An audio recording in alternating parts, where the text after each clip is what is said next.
CIG let it slip that they're adding skills to Star Citizen. A lot of people are upset about this, but I want to tell you why I think it might be one of the best things they could do. To start off, I want to take you into a game that I think does skill trees very well, and that is Star Wars Jedi Fallen Order. When you first start the game, just like most other games that have a skill tree, you're extremely limited. You can do basic attacks, blocks, and not much else, not even the double jump that you'd expect from a Jedi. The story narrative is built around these limitations and teaches you how to play as you progress. And this is the first reason why I think skill trees are great, because they can be a boon to new players. When you think about Star Citizen, the word simple doesn't come to mind. It is an extremely complex game with a myriad of overlapping mechanics and features. To really master the game takes hours of investment, and without any guidance can be a crushing learning curve. Believe me, I'd know. I've made guides to try and mitigate this. But if there's one thing that skill trees do well, it is that it breaks a game into digestible chunks. The pacing is usually that by the time you master the first chunk, you then get access to the next bit.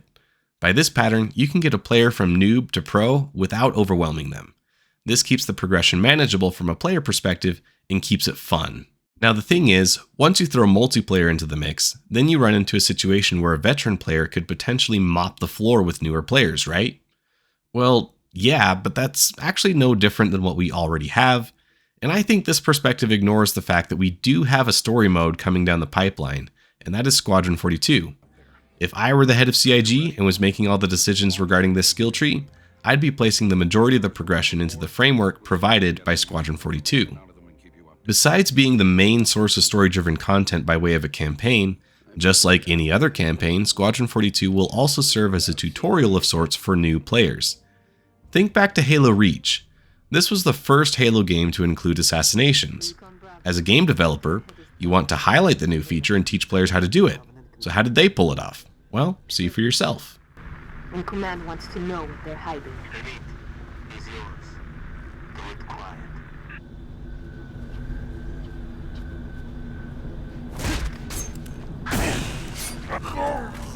They made a part of the campaign specifically to showcase how to do the new thing they added, and very quickly they add it to the tool belt of things the player can now do. Granted, it didn't require a skill tree to do it, but many players going through that level the first time likely hadn't tried it yet, and this story crafting to teach it ends up serving the same purpose as a skill tree. Now the clip just shown is probably my 50th time going through that mission, and that hints at another thing that skill trees can help with, and that is replayability. Many games that employ skill trees have a Story Plus mode, where you can go back through the same campaign with all the abilities you've unlocked to find new things you may have missed or not had access to, improve your time through a level, and experience the story through a new lens, possibly at a higher difficulty. A game that does this pretty well is any LEGO game. You play the level once, and then you come back with other characters you've unlocked with access to new sections, and then you can find that missing collectible, sometimes entirely new encounters you didn't have access to before. Skill trees offer an easy way of crafting this kind of replayability into a campaign, and makes it so that the levels are worth returning to again and again. And trust me, you want the campaign to get a lot of love through replays, because if the current development is any indication, we won't be getting another campaign for a long time. With the eventual release of Squadron 42, I think that it will provide a natural way of leveling players up to a point where they understand all the basic mechanics and are now ready to master the nuances hidden in all of it. And that's when you set them loose into the multiplayer arena. But odd job, you say. You still haven't addressed those veteran players that are going to wail on the new players. Don't worry, I'm just getting to that. It's hard to imagine right now, but remember that the universe of Star Citizen is a lot bigger than just the Stanton system. We are on the cusp of getting our second system in the form of Pyro, but there are a lot more coming in the future. What we already know about Pyro should serve to indicate that it is not new player friendly. In fact, it's foreseeable that only the most grizzled veteran players will want to spend any lengthy duration in Pyro once the novelty of being the second star system wears off. It's going to have a very PvP-oriented feel compared to Stanton, and I think that that is how you protect new players. Eventually, the universe is going to have layers! There will be systems that are tightly monitored, like Stanton, and even more so. But there will also be lawless systems where justice is simply who shot first. Because there will be better areas to do your PvP shenanigans, I don't think PvP focused players will really spend all that much time in the safer PvE focused systems. And that makes it so that the PvE areas offer a lower difficulty overall, where players can learn more of the complicated systems without the constant barrage from highly skilled veterans. Consider for a minute how this compares to what we have currently. A new pilot that doesn't understand the power triangle may as well have it locked behind progression if they don't end up using it. But when that pilot faces off against an ace pilot who has all the macros set up to acutely change their ship's performance, it's a slaughter. So there's already a huge advantage in skill over the new pilot. The difference with a skill tree is that it can provide a framework to teach the new pilot how to do those same things at a basic level, where we don't currently have anything like that in-game. Now, we don't know exactly what kinds of things will be progression-based. I doubt the power triangle will be part of it, but I think it serves as a simple example to illustrate my point. If a new player flew straight to Pyro after loading in, they're going to be massacred. But once all these other star systems are in place, as well as the law systems to support them, it will be fairly easy for CIG to tune parameters to encourage new players to stick to certain systems, and to offer better challenges to veterans to lead them away from those same systems. If you're a criminal, for instance, that gets flagged down as soon as you enter heavily monitored space, it might not be worth it to forge your way to the entry point where new players are popping in. Or, if you're an elite bounty hunter, you're going to be chasing those same criminals to the farther reaches of space. All this to say that once all the pieces fall into place, I don't think the veteran versus new player scenario is as common as people might think. And I think we'll see evidence of this as soon as Pyro gets thrown in to draw in all the PvP focused players. Now, we've covered the ways that I think a skill tree can help new players, as well as address some of the concerns for new players.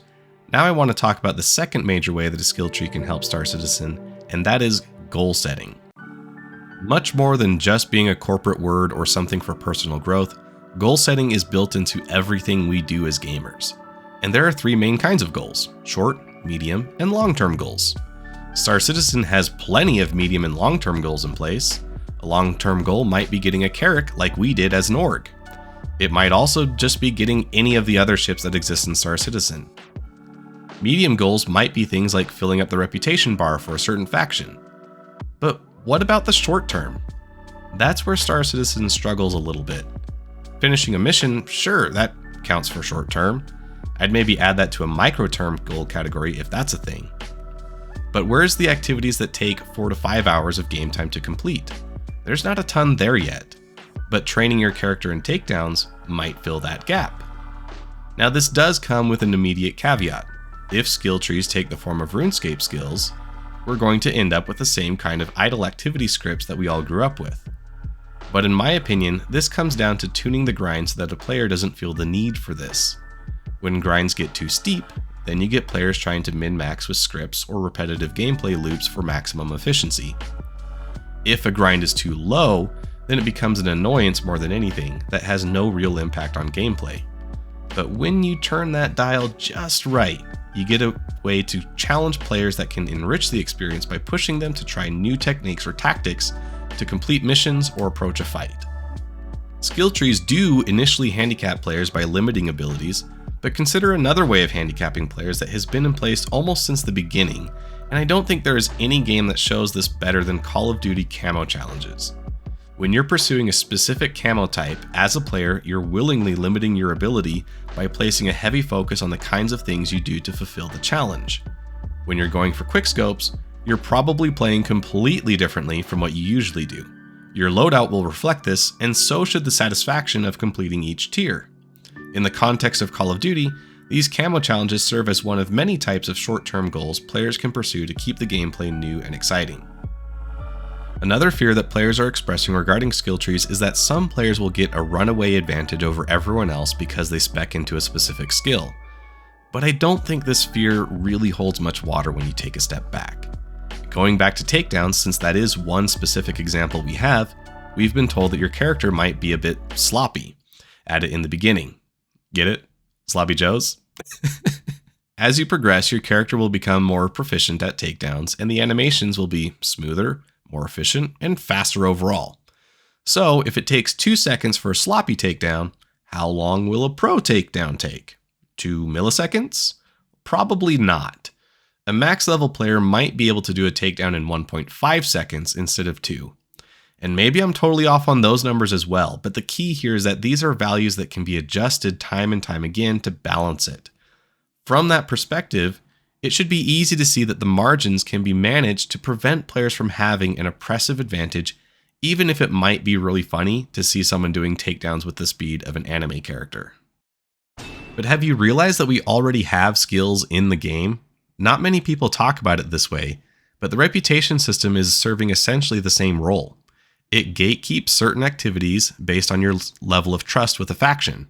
It grants perks based on your progression in that faction tree, and it encourages players to play in such a way to fill those bars.